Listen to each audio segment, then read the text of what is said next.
দিলাম, এটা সবচেয়ে গুরুত্ব দিতে পারতাম। ভাবছিলাম আমি এবার কিছু মেকআপ এডমিশন করতাম। আচ্ছা হ্যাঁ বা তাই কি তার আনছো সটকে মা গো মা, আমি তো নিরামিষ খাই না, মাছ মাংস ছাড়া আমার গলা দিয়ে বাসই নামে না।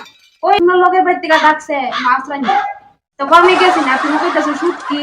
আরে ভিক্ষা কইলেই তো আমি 5 তলা বিল্ডিং তুলতাছি, আমার নিজের একটা কাজের লোক লাগে। আচ্ছা ভালো হইছে, কথা উঠছে।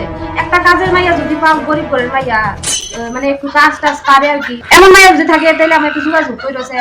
ওই আমার বাড়িতেও এমন কোনো কাজ নাই, আমার 4-5টা ফোন আছে, এটা দেখবো ওই মতো 4টা ভাত রান্না তারা খাবাইবো, আর আমি সারাদিন পরিশ্রম করে যাই, ওই 4টা ভাত আমারে দিত আর কি।